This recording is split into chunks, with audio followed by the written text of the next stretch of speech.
Mm. Fucking weeklies, and I think there's a new event as well.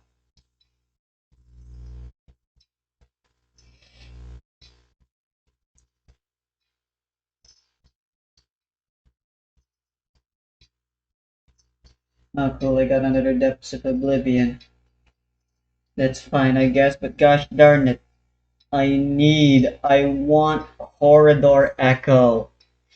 I should have gotten Corridor Echo when in that. Hmm, that one free crime brand selection thing you had. You only had one of. Please, game, give us more of it. I would genuinely pay money for it. Except, that's kinda scummy, so maybe don't make us pay money for it. Otherwise, you'll make me lose all faith in you.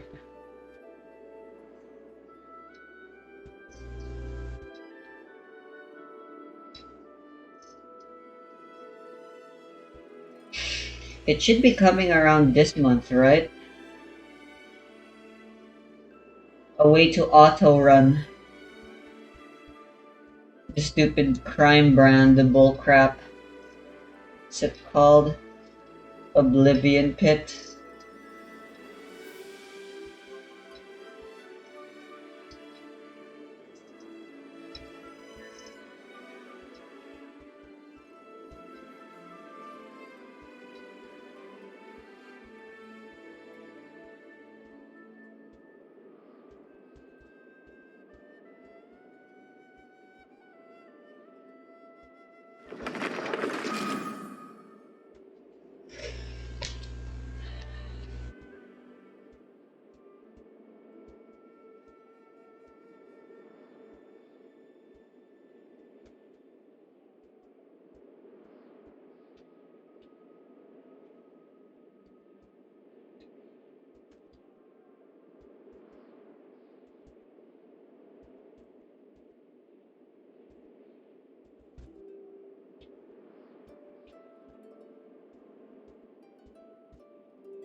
And I want to play Zelda,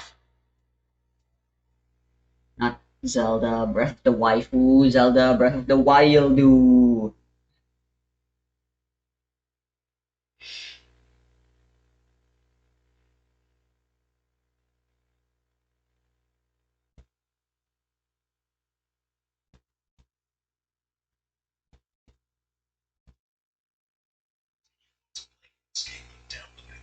Is just too difficult? Do you also wish the experience rates were substantially slower, the graphics and textures were wildly inconsistent, and there was much less content? How about a side serving of sarcastic self-awareness so heavy-handed it borders on parody of the genre itself? Well then, you should play Genfanard. Or maybe you want a small but genuinely charming game created by a passionate team with a rather friendly player base that's being added to slowly but is undeniably playable with huge amounts of potential. Then yeah, you should genuinely give Genfanard a go. Welcome, I'm Josh Drive Hayes and this is Worst MMO Ever, a series where I play every MMO I can find in a bid to find the worst. Drop a like on the video Wow, or it's sub to the actually a channel good for more MMO. MMO stuff. Ring the bell for all the future videos, and as usual, a massive thank you to all the supporters on Patreon who keep the channel alive. More information on how you can support at the end. For now, let's begin. Every few days I'll get an email from someone saying they're making a new MMO, or I'll find a Kickstarter page from someone wanting money to make an MMO, and they're often fresh-faced game devs biting off way more than they can chew, promising the world or the universe. They'll talk about never-before-seen skills or the most intense PvP you've ever experienced. There is an entire ocean of games promising to be the bestest, best brand new thing ever. Then Alright, there's Jennifer. You know, bounties and weeklies only give Mora anyway, and my battle pass is maxed out. I think I'm just gonna do my weekly bosses.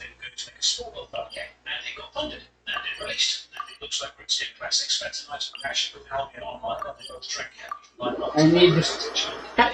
Well, I want this to end as quickly as possible. Years ago, I had played Shadowland for 3 straight days, and I can't seem to stop. So come with me on a strange journey through a retro-inspired indie MMO that could.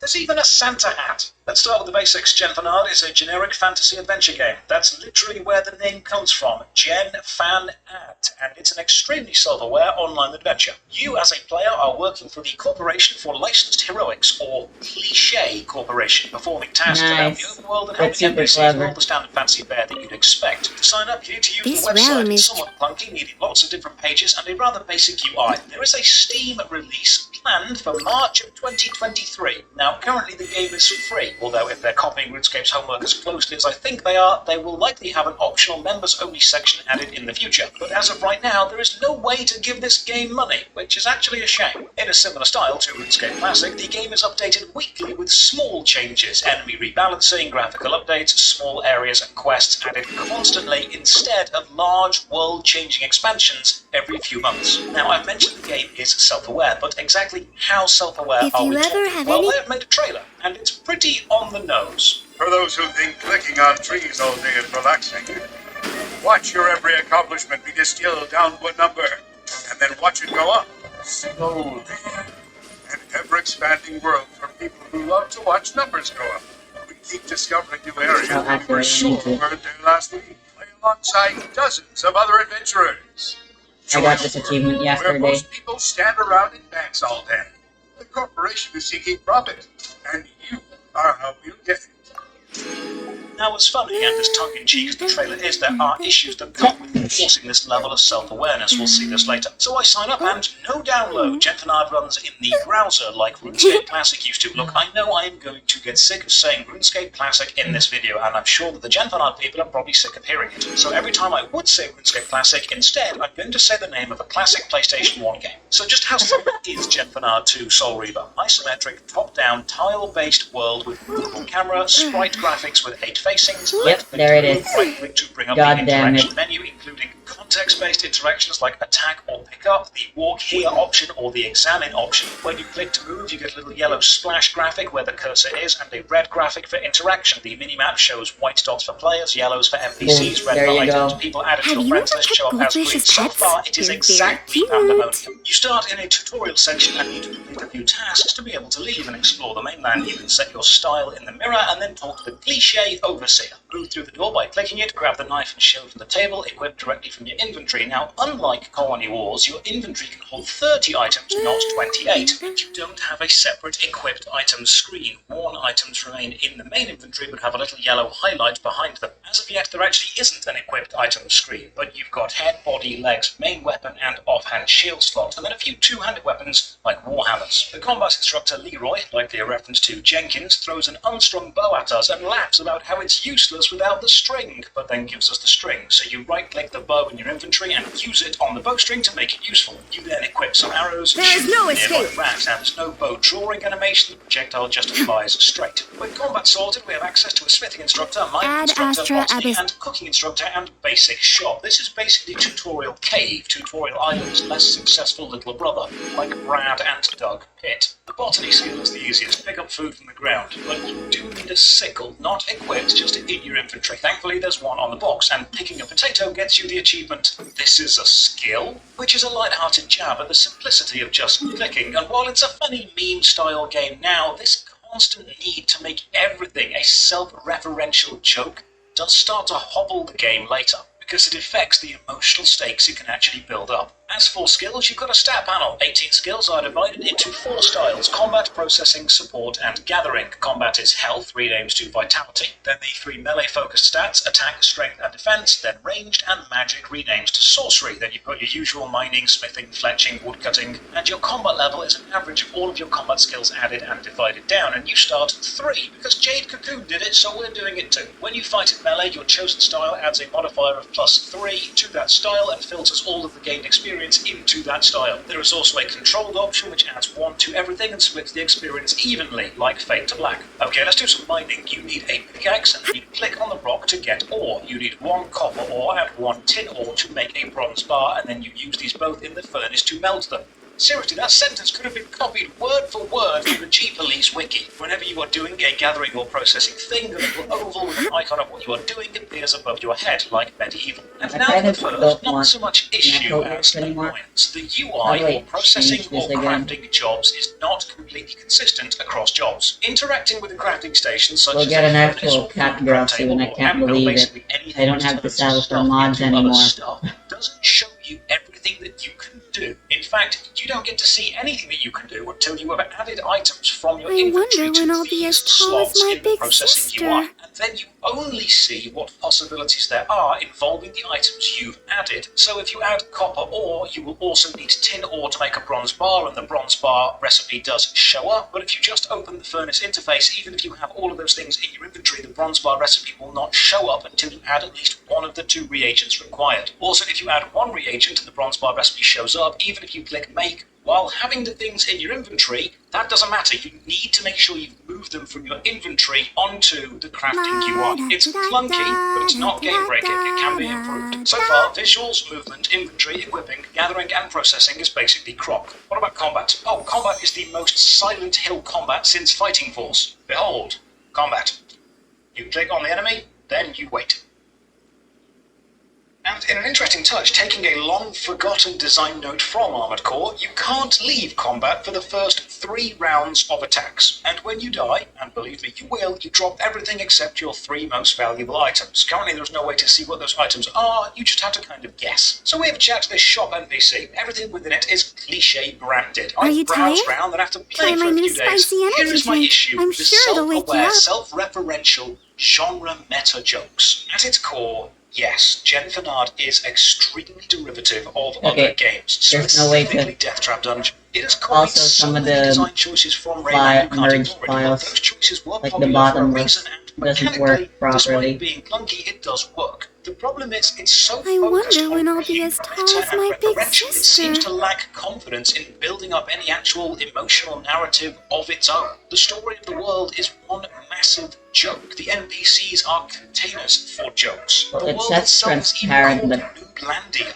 None of these characters have their own thoughts or feelings. The landmass doesn't necessarily have its own history. The world is a joke, which means it's quite difficult to take seriously. Everyone is working super hard. We should be too. Framework for an MMO used to tell a giant joke about the state of MMOs and take the piss out of the tropes we've all grown accustomed to. But it's so heavy-handed in doing so, it forgets that it is good enough to stand on its own merits, not just take potshots at the genre it's in. It's like being at a party hanging out with a genuinely likable person who spends the entire time joking about themselves and making themselves the punchline. At some point, it almost comes across as seeking validation and acceptance through the constant use of self-degradation. Because if you make the joke about yourself first and own it, then no one else can use it against you, even if they weren't going to make it anyway. And making one-off jokes is easy. Calling your land Nooblandia is funny the first time you hear it. But crafting an emotionally engaging narrative is hard, but it's the engagement which will raise this from being a flash-in-the-pan meme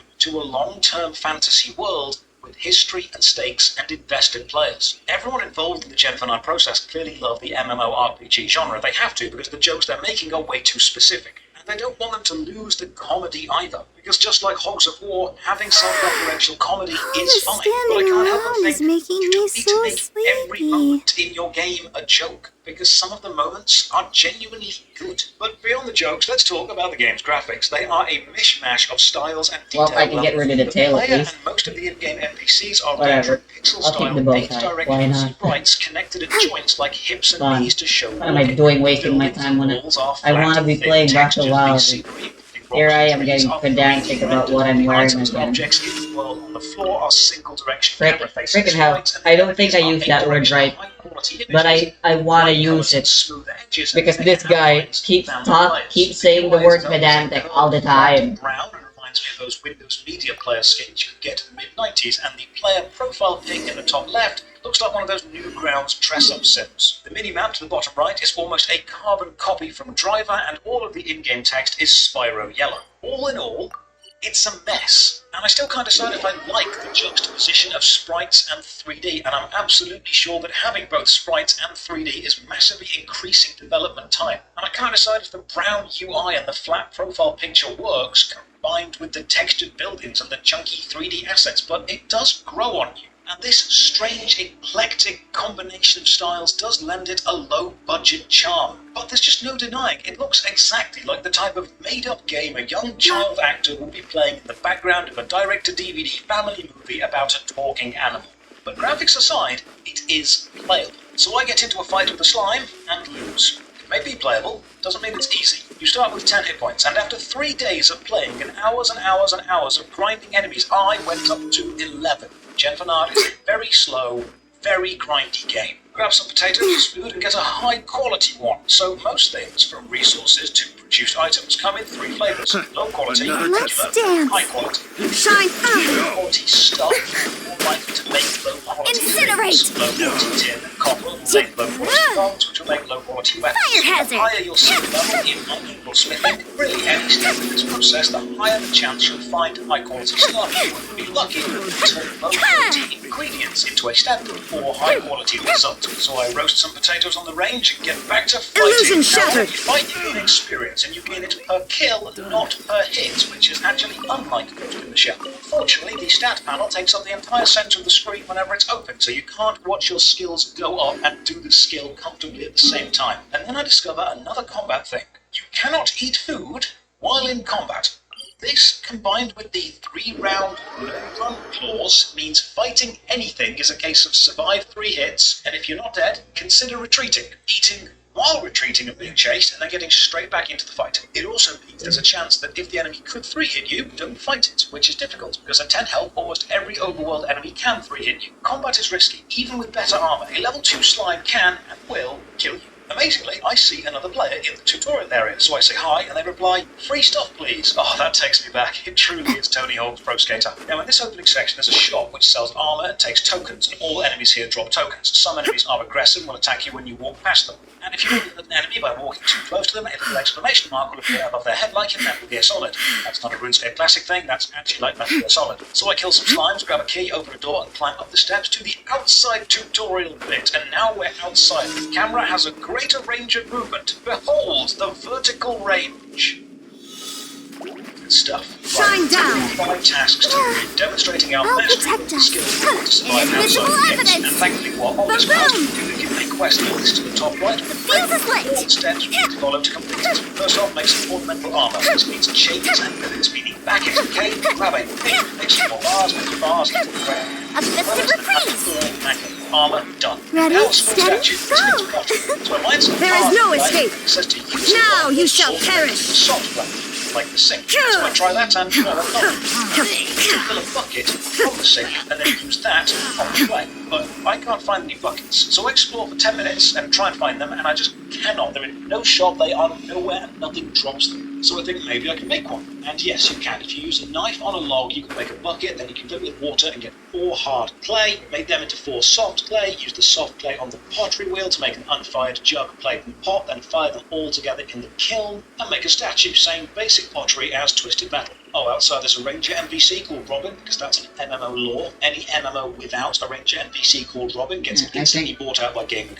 And now I we have will. to kill some spiders for some spider silk. And the only problem here is spiders are really hard to kill at low levels. So I spent some time, quite a lot of time actually, mining, smelting, smithing. The main issue here is the opening anvil interface. I have no idea what I need to do to make the armor. If I add a bar of bronze, I can see what the bar makes, but not what the things it makes can make. So if I want to make chainmail, I need to add the bar, then turn the bar into a chain, then reopen the interface and add the chain, and now I can see that chainmail requires a chain and some other stuff. There is clearly a deep flowchart of products which stack together, but there is no way to see it all without just starting. You can also fail at any production step and break reagents, which gets super frustrating. Also, if you need to add 2 or 3 bars from your inventory into the Anvil process UI, you have to click 2 or 3 bars in your inventory, but you have to click on different ones. So if I click this bar, I now can't click this bar again because the game thinks that's already added, and there's no visual indicator of the bars you've already selected. It's a graphical issue, but it is annoying. Even to the struggle to make what armor I can. Chickens, slimes, basically anything that looks even remotely dangerous is hitting me hard. I genuinely end up grinding the starter rats for a good hour just for a level or 2. The spiders are violent. Let's dance. To die. Oh, here's a nice difference to Machine Hunter. Killing chickens doesn't give you chicken meat. It gives you a chicken carcass, which you then have to butcher at the butcher table with a knife in your inventory. This creates meat, or feathers, or sinew, or whatever you're butchering with. Your meat sources do this. Now here's a small text bug. Failing to butcher a chicken is still shown as a success. Grind the chickens for ages, get some levels, and finally kill a spider and get some silk. I don't know how many people are playing. At the moment, 27, on one of 2 servers. You know, normally I catch an MMO at the end of its life, either dying or dead, already withered and milked dry. But this is different. This is the birth. This is the start. And while I've got issues, it does feel hopeful. Craft the spider silk banner, another of the gate requirements, then grab some wood and carve a mannequin, and finally the meat and potato foodstuff. So I kill a chicken, butcher it, cook the meat, cook a potato, present it, and it's not accepted. Look, game, you want chicken and potatoes. I'm giving you a chicken and a potato. What else do you need? Everything's here. Right, so the game doesn't quite explain this very well. There is a butchery table which processes animal carcasses into meat, and then you have to use the range to cook them. But there's also a food preparation table, which opens a UI and allows you to take cooked ingredients and combine them into better food. And you need to combine a cooked chicken and a cooked potato into chicken and potato. But this also means you need a plate. So you've got to mine some clay, make a plate, fire it, then add it all together. And with everything supplied, we proudly stride forth from the tutorial and lose everything. So you can't take any of your tutorial stuff out into the main game. Armor, food, weapons, tokens, anything you spend time making, it's gone. Go and do it again. We do, however, get given a small amount of gold to do this with. So this is the main overworld. Start memorizing things because there's no world map or zoom out view. There is a mini-map, but unless you know where you're going, it's kind of useless. So I may as well talk to all the NPCs, like this guy, Tommy Noblepad, who's reading a book called Rune something. I explore around the world and find a mega chicken. You know, that's something Tomb Raider doesn't have. Then I mine a rock and find a gemstone and went back to Final Fantasy VII. With the money I gained from leaving the tutorial, Thank you for completing today's commissions. Starter armor. Now, I'm going to be honest, I look like I'm going to a bondage rave, but had to build my outfit from things I found under the sink. But I at least can be better equipped, so I spend the rest of my gold on a bronze short sword. Because if Digimon Rumble Arena taught me anything, it's that bronze is level 1. Wrong, bronze is level 11, and you cannot equip it until level 11. But nowhere does the game tell you this. There's no in-game level required screen, no breakdown of what you unlock when, or even a level requirement when you cursor over an item. In fact, the only way you'll know if you can or can't use something is by trying to use it. But in general, bronze at level 11, and then iron, steel, mithril at 20, 30, 40. Basically, if you played Silent Bomber, you'll understand the metal progression system, but you're stuck with the beginner weapon for now. I kill a rabbit, get some bones, bury the bones, and gain some piety experience. What does piety do?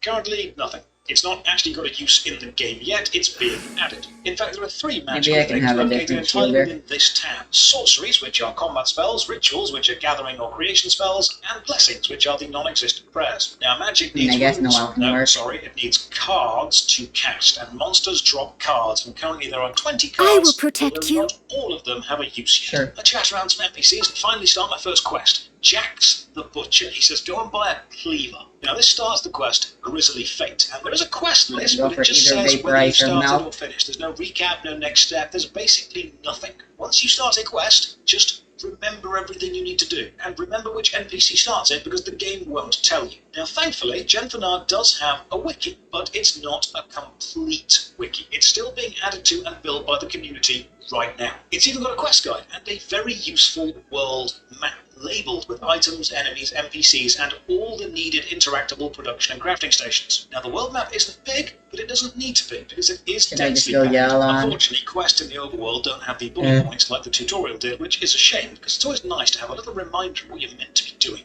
But armed with the wiki, we now know quests give experience, so off we go. Find some iron rocks, there is a bank to the north in a castle on a hill, and the fantasy music kicks in as we wander around. It's repetitive and generic, which is what I expected, but it's also quite homely. And after a loop or two, you do sort of relax into it, like a warm bath of low-stakes high fantasy. If you examine other player, you'll get the text. Someone else decided to play this game for whatever reason.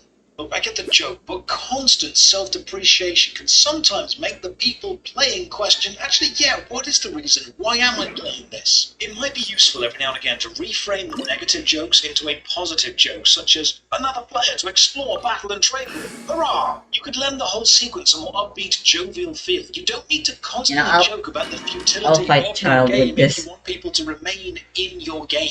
I find a bank, store some stuff, and ideally I need a bank near some mining rocks, and then a bank near a furnace, and then a bank near an anvil, so I can efficiently form a kind of mining, smelting, and smithing not do the production event line. today. Right by the mining site, I doubt it's not gonna be finished yet anyway. Well then, amuse me. Surrender is a valid option. I promise I'll be gentle. Card to cast a special spell. God damn it. Why?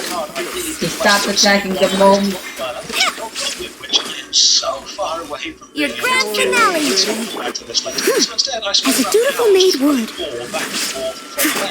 Time for a light show. Oh, that hurt. So quickly, There is no escape. seriously. While mining, I'm also scouring I'll catch up. Leave it all to me. Flags up. All you do is run. Most of the items in the market have question Go marks fish by it down. where does it drop? Price of How do you Illusion shattered. Inazuma shines eternal. discover this as they go? Notable fact, I sourced the wiki map to only show Yunjin doesn't banks actually and benefit forges. Now there are 5 Raiden banks at all. in the game My and bad. 3 forges, so it's off to this new town with some village banks. Thankfully, the banks aren't separated like New World; they are connected like Nightmare. Flags fly. Graphical distance. Why are I all the wasted banks that so I must leave no stone unturned. As a good knight, strike is one. By banks and anvils, I discovered there is only one anvil in the entire game, and it's in the starting city. This means shuttle runs from the northern bank back Fire to the hazard. starting city, which I now realise is what everyone else is doing. Unfortunately, I break so many bars while trying to make anything, but I don't really make a lot of progress, and thus the mining grind begins. And I just know this is going to take hours. You know, maybe I've been spoiled by the Dwarven Artisan Shop or the Motherlode Mine. Turns out that all bronze is level 11. 11 defense needed for armor, 11 attack for weapons, and all the quests are beyond me. So all I can really do right now, combat-wise, is grind slimes. So I do. For ages, hours in fact, and then I grind rabbits for even more hours, and then there's a game update, and then I get to see something genuinely quite interesting. During the game update, I hop on the Gen9 Discord. It's not a big Discord by any means, but I am Maybe there's recognizing someone else I names can in use. the I don't know. Discord from the game. And everyone does seem friendly enough, because this is a small, tight-knit community, and the lead dev is even in the chat. It seems the update is about backspace. Previously, a low-quality, regular quality, and high-quality item of any type would each take up their own space. But now they are all added to one space, which is then subdivided into 3 microspaces, and you select which quantity to withdraw. So if you deposit all of your bronze bars, both low-quality, high-quality, and regular, all go into one slot, and then you just divide them down. So they've effectively tripled the size of banking in relation to production and materials, which is a lovely update. So I log back on, die to a rabbit, and discover even more about the experience system. You will gain bonus experience up to 20% if fighting something above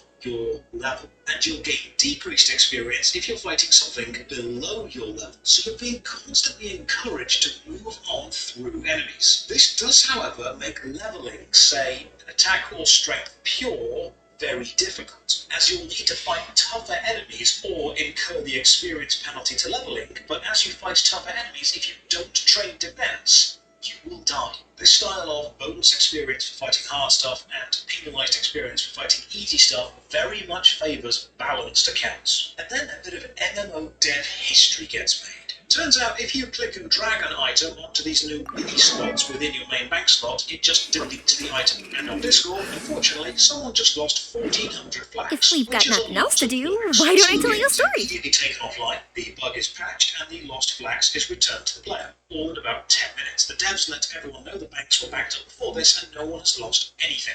Now, honestly, that's really fast fixing. I mean, Gran Turismo had the party hat duplication glitch for a few hours. This was solved almost instantly. I've got to respect that.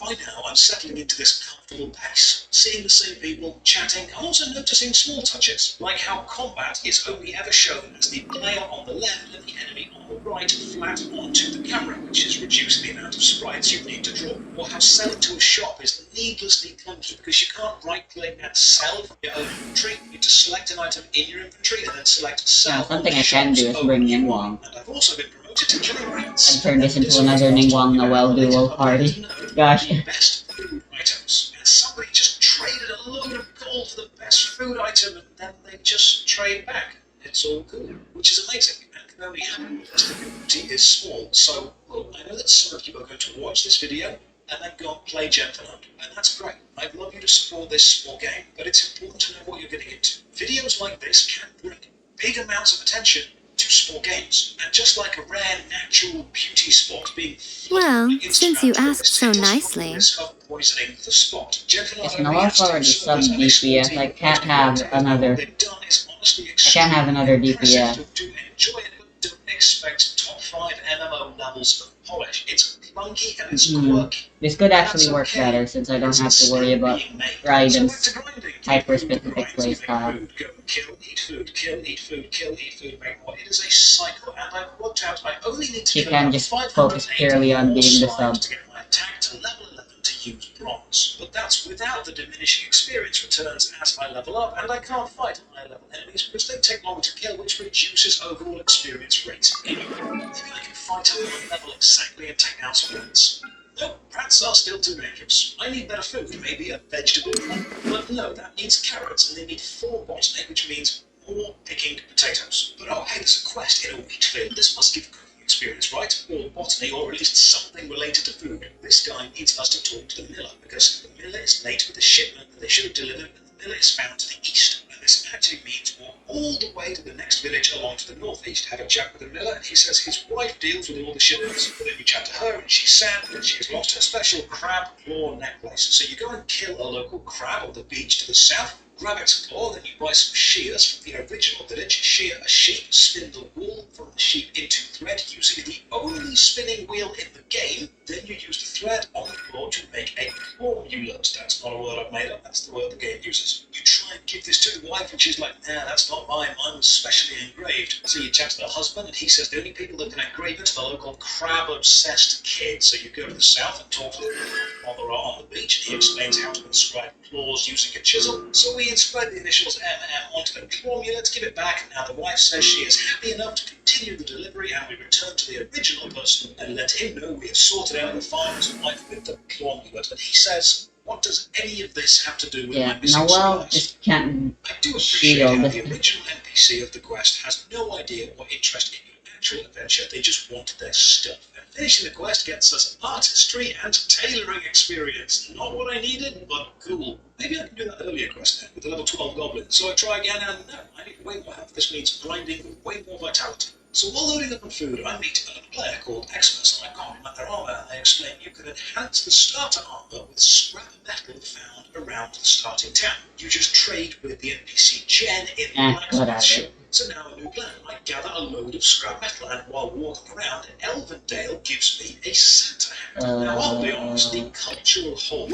Oddworld Abe's Odyssey has over Christmas crackers, Santa hats, and party hats is insane. So it's kind of expected that Gentleman would add them, but I appreciate the second option of the Santa being to celebrate happiness, not the stock market. Because honestly, discontinued rares did become somewhat dividing issue. While in the bank, another player called Gamer asks if anyone has a spare Santa hat, and Elven Dude does, so now we're all in Santa hats, and it's just a magical moment. I checked the wiki map, and it does show scrap metal locations around the main town, so I go around the Great Mall, then find a trapdoor leading to a passage to the bottom castle, just like my shotgun special to a I just went for hours. Gentlemen, I love you, okay?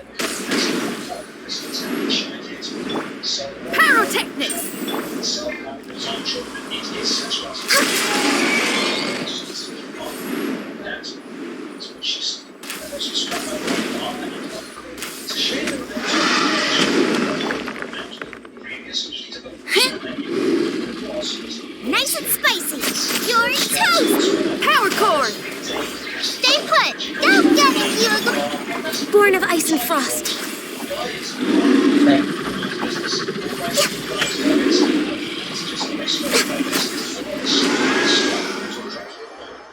Finally, I maxed the upgrades for the I moved up 6 to 10. And just I've got my knives or weapons, potatoes or cards, I've got my signal. Please, if you do copy design from a Londra, make it too bad. I spent the next hour or two killing all level enemies, restocking food, and killing more. And how long still may have fire? Currently, fire making is done by using a fire starter on logs as part of the supply skills and more use beyond that. You can cook some foods on fires, but not all foods. Likewise, for the crabs and some rabbits. Who are my shielders and healers slash shield healers? I am killing rabbits like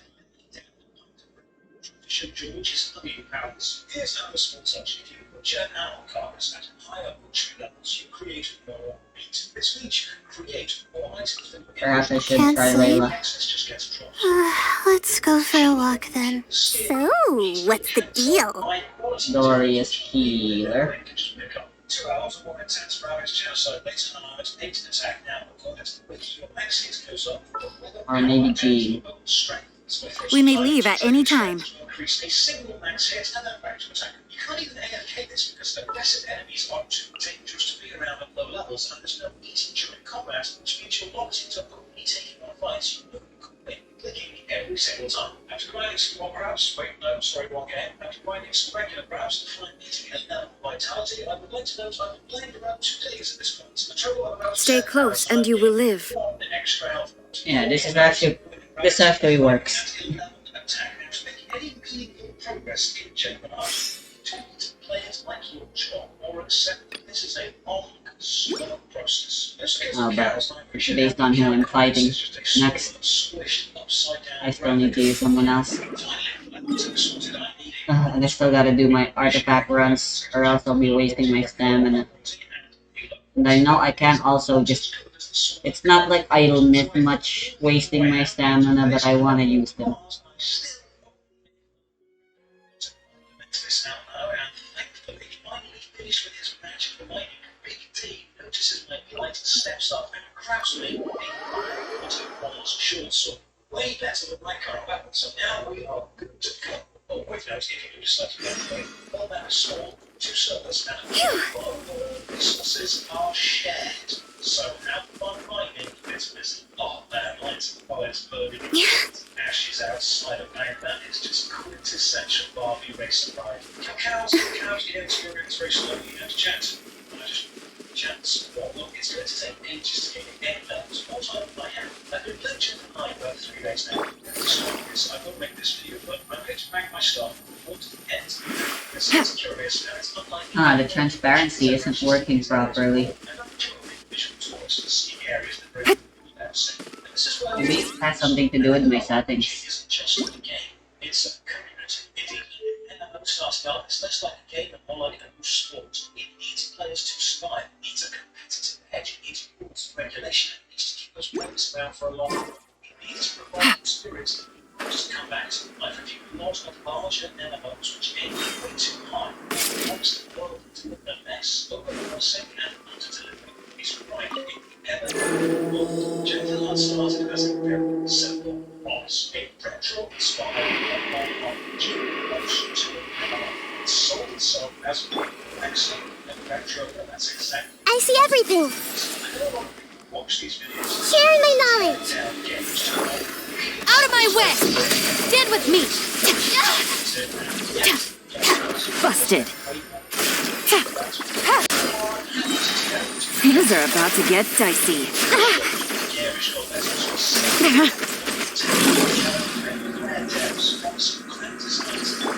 Dissipate. Looking for a fight?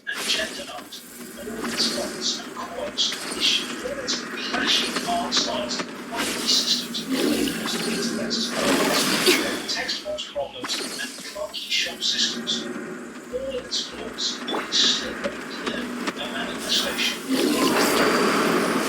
Gemini has the question, the root, it's the question. It's what? Small evidence, text by a small, passionate team.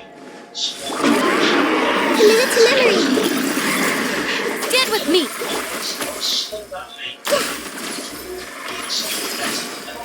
Quietly now. Game's up. Fun's over. Quit it! Wow, I barely use Hu-Tao. As a game, it can fix that if it keeps bases currently limited. So step away from make a game as it does it itself of how to make a small simple community-focused MMORPG. It's absolutely fantastic. I either change Kuki or Hu-Tao. Or Juggernaut. Shame. Just watching links to Juggernaut are below. If you've enjoyed the video, you can support me on the Patreon, like these awesome people have already. Links to the Patreon, Twitch, Twitter, and the Discord are all in the video description. And as always, now, have a great day.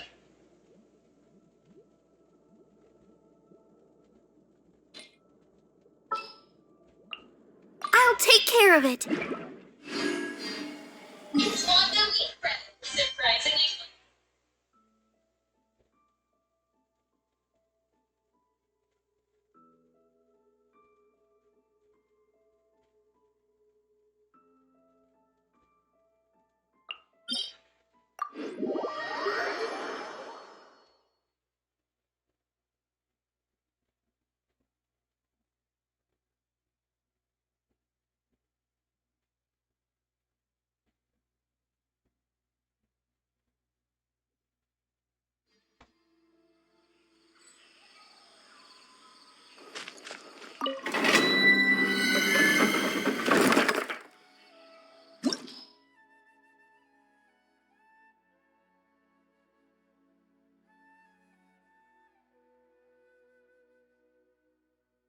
Hey guys, since many of you wanted to know if there are good alternatives to Klee in this Super Virgin team comp or not, to answer your question, I'm going to test out 7 Pyro characters to find out their exact performances as a Pyro Virgin main DPS.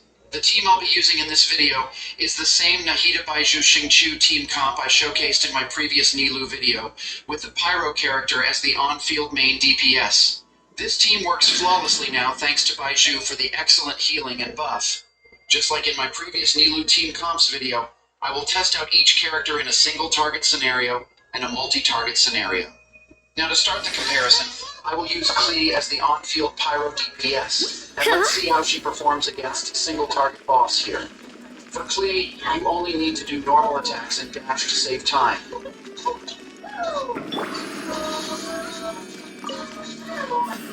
You are not welcome here. As you can see, she Let cleared the the show boss in begin. just 19.4 seconds, which is incredibly Let's quick end this considering now. the Virgin damage is The Temple of AoE. Wisdom. I managed Let's to play boost Taylor. Klee's performance here by 0.7 seconds compared to the one in my previous Nilou video. Now let's check out her performance in the multi-target scenario. Hey, Now you're testing my patience. Well, meet you again. Regret.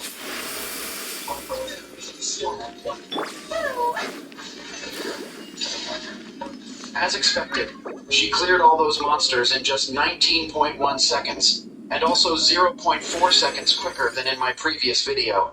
In my previous video, my Klee got knocked over, so I think that's the reason why she is quicker now. The second Pyro character I want to compare is Yanfei. Many of you were asking if you can use Yanfei instead of Klee. Well, let's check out her performance against the single target boss here.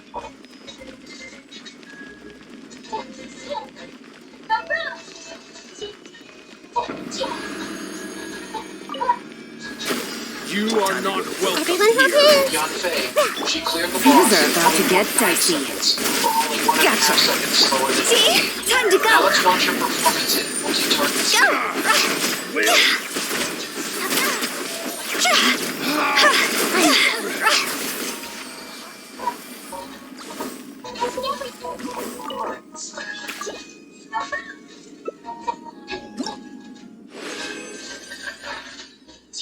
As you can see, she cleared the domain in just 20.6 seconds, or 1.5 seconds slower than Klee. So by looking at this result, yes, Yanfei can be a great alternative if you don't have Klee, or don't want to use Klee. Now let me show you the next contestant, D-Look.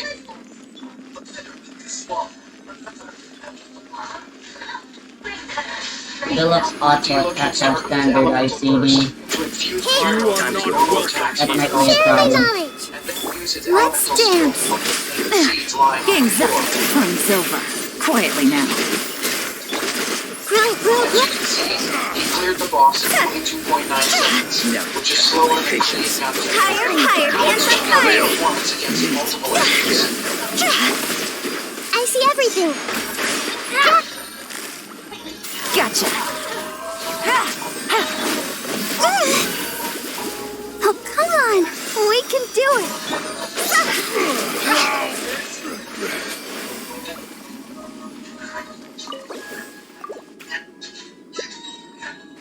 Again, he cleared the monsters in 24.9 seconds, which is much slower than Klee and Yanfei. Next, let's check out Toma's performance in this team comp. Since Toma is an energy-hungry character, I tested both ER build and full EM build. Let's start with full EM Toma first.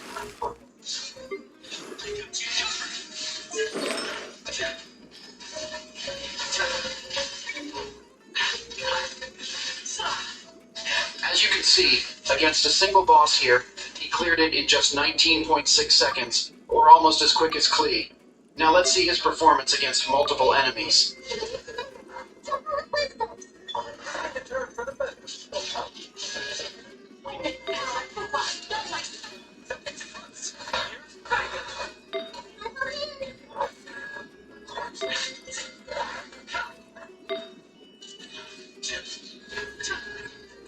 Again, he cleared the monsters in just 20.5 seconds, which is impressively quick. But in reality though, this build wouldn't work because he wouldn't have any energy to do the next rotation.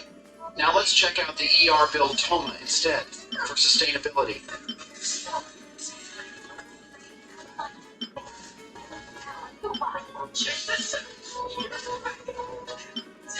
Oh no, look at this.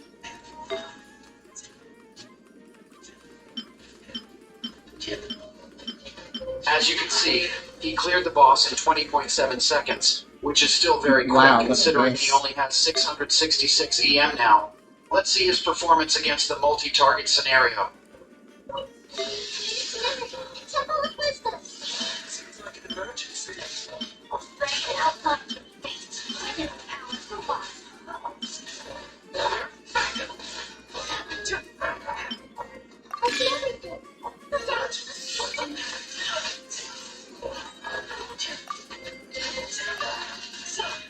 Again, clearing the domain in 23 seconds considering he only has 666 EM is pretty good. Now how about the other energy-hungry polearm user, Xiangling? Can Xiangling outperform Toma here? Let's start with full EM Xiangling first.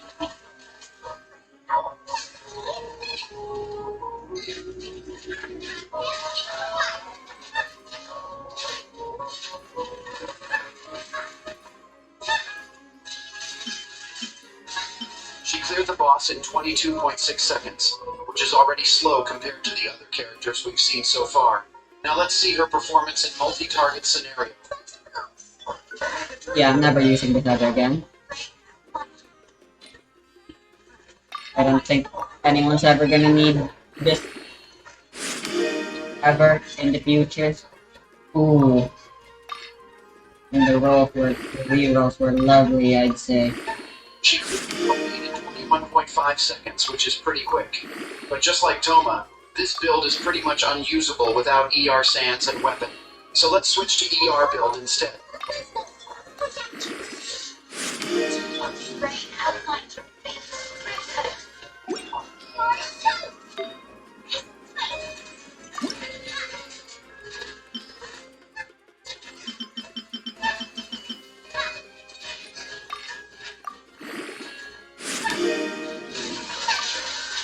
As you can see with ER build, Xiangling can't beat the boss as quick as before, with 24.5 seconds. Now let's see her performance in the multi-target scenario. I'll get this to 12. Of course, the last one was defense flat. I bet. You know, if I lose the bet, I'm gonna do the event. I bet it's gonna go to defense flat.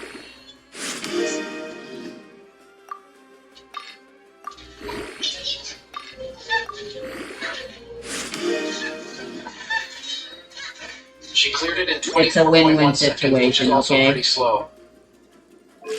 Next, let's check out Hu almost Tao's 40K. performance. Hu Tao can deal pyro damage using her elemental skill, so she can be built with full EM, unlike Xiangling or Toma. Silly ch-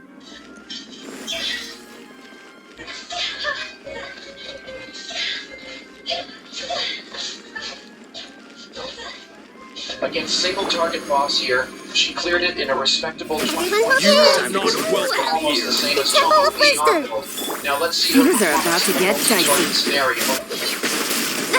Busted. Quietly now. Let the show begin. Now you're testing my patience. Will. Again. Wow. She cleared it in 23.5 seconds, which is not quick, unfortunately. Oh, Now okay. let's check out our last contestant, the Pyro Archon himself, Bennett. Here, I have my Bennett at C6, but I think he's also fine without C6. So let's start with the single target boss here.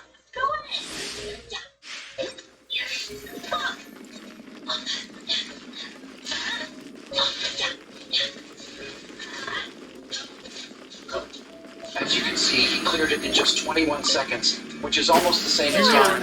Welcome The here. difference I see is everything. that Bennett needs to stay within his Game's burst up. radius Time's to be over. able to deal Quietly pyro now. damage Gotcha. continuously, which is a disadvantage compared to Yon Fei or Clee. Now let's check out his performance in a multi-target scenario.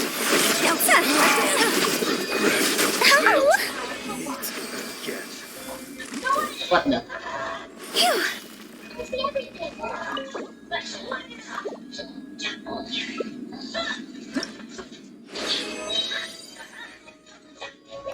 As you can see, he cleared it in a pretty quick 22.2 seconds, but still not quick enough to beat the record set by Klee and Yan Fei.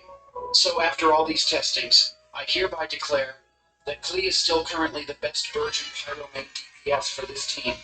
If you don't have her, Yan Fei is the next best option considering that she is a catalyst user just like Klee, so you don't need to worry about ER and Pyro infusion.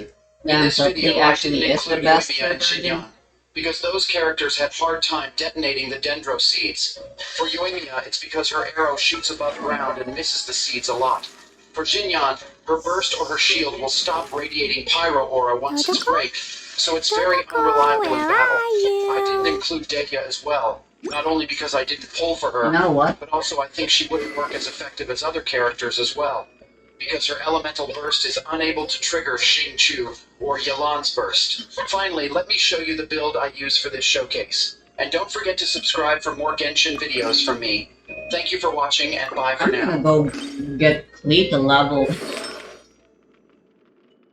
90. What are the Gilded Dreams I have?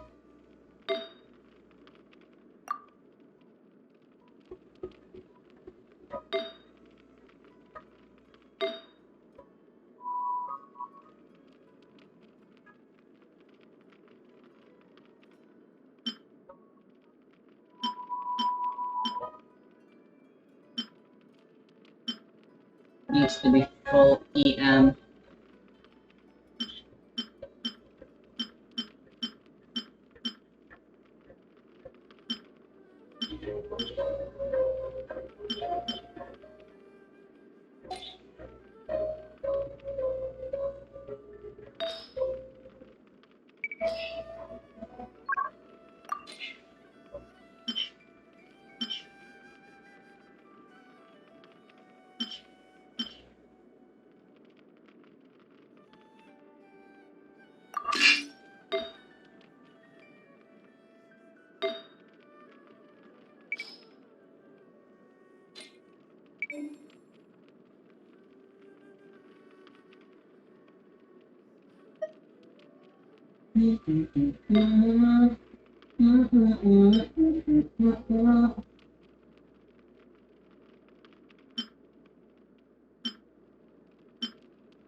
Wow, is this really what she has?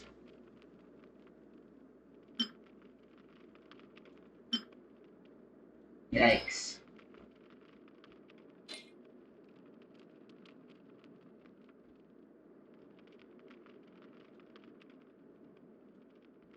Apparently it's like the best one.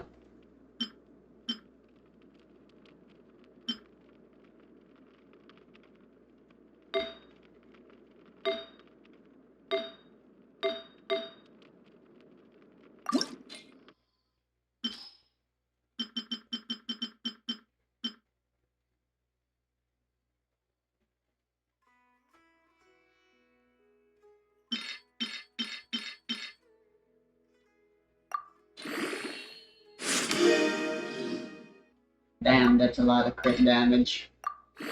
Even though what I want is EM.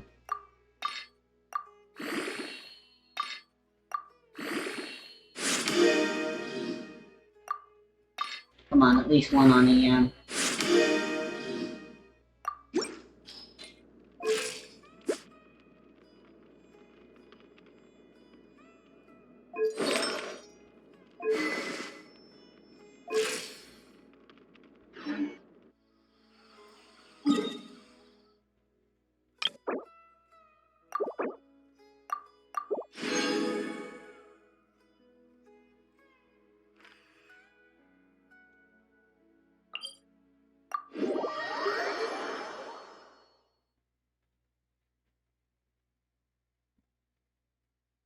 I managed to improve Klee's performance here by 0 points.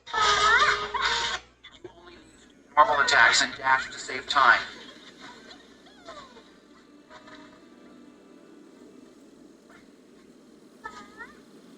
As you can see, she cleared the boss in just 19.4 seconds, which is incredibly quick considering that the Burgeon damage is AoE.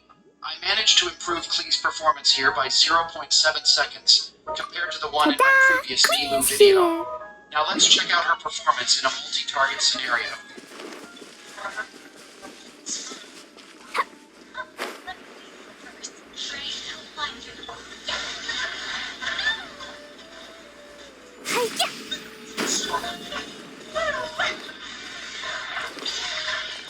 As expected, she cleared all those monsters in just 19.1 seconds, and also 0.4.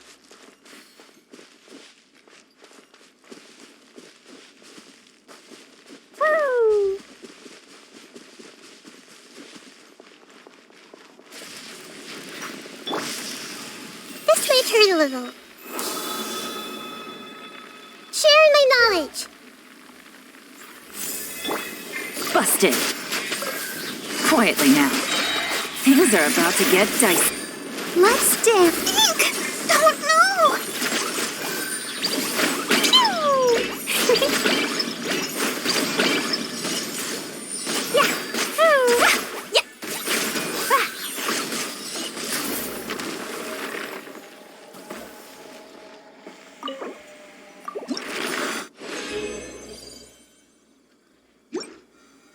Damn.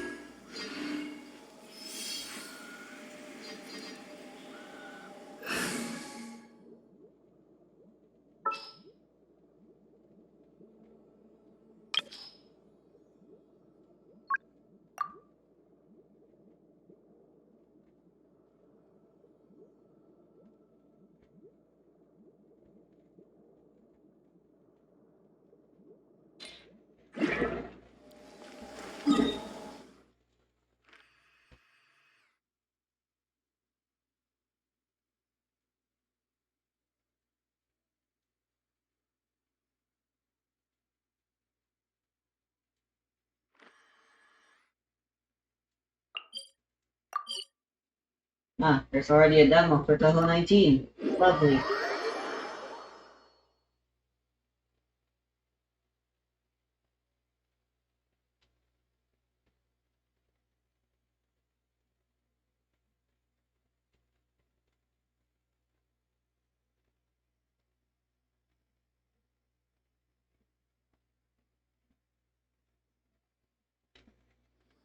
Hello everyone, Nitsa here to set my priorities straight but do absolutely nothing to improve myself for it. Persona 3 Fest is a game that is beloved for its story Ah, and characters, I remember now. but very mixed when it comes to gameplay. Instead of using direct commands on your party members like in the later games, the PlayStation 2 version has you using the tactics menu to tell the AIs what to do, and yet there's no guarantee they'll do what you actually want them to do. This system has caused a lot of frustrations for newcomers coming from Persona 5, but on top of that, it has the need to grind for hours just to get past Tartarus Guardians, who are somehow harder than the main bosses themselves. And the turret mechanic has caused a lot of stress on anyone trying to grind for hours without being able to save, usually forcing the player to make more than one trip just to complete an entire block of Tartarus. But what if we can fix the latter issues? Well, we may be stuck with AI-controlled party members. What if grinding was optional and the turret mechanic was no longer an issue for us during the dark hour? Can you beat Persona 3 Fest with only mandatory battles? For anyone who has played this on normal difficulty, you would know that this run would be straight up impossible or extremely reliant on luck. However, we're going to act like the small-town game journalists we are and play on easy difficulty. The only difference between the three difficulties is the damage you receive from enemies. Bear in mind, unlike in the later Persona games, we can't change the difficulty mid-playthrough. And since it's a valid and intentional way of playing this game, I don't consider going easy to be cheating, especially since it will get harder later on. And on easy difficulty, you are given 10 Moons of Dusk, which will revive your party at full health if the main character gets KO'd during battle. However, this is a challenge run, not a satire on game journalism. So here are the rules. We must play the entire game on easy difficulty, but the use of a Plume of Dusk is banned. If we get KO'd, we take the game over and start over from the title screen. Optional battles are banned from being completed, which means we can only fight the Tartarus Guardians, any forced battles we cannot escape from, or the main bosses themselves. Have If we you enter ever an optional heard of battle, the wisdom Sealy? You've come to the right person. I came across this legend not too long ago myself. After hearing about it, I decided to test it out and asked it a question about the brightness of the hangout, or is stars. this the event? 2 days later, I got a response. It included 2 pages of detailed and accurate information. It saved me from having to look up a ton of resources.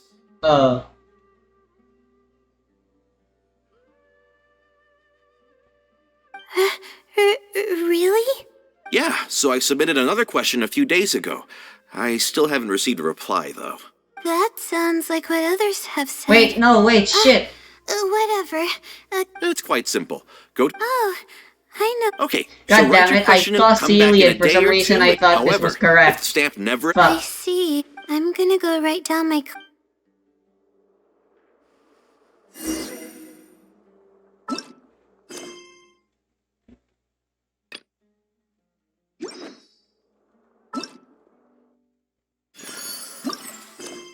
Prerequisite quest.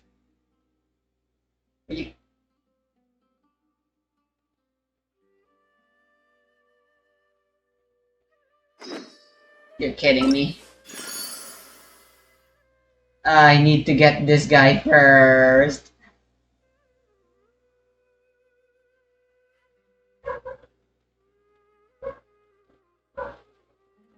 Well, so I lied.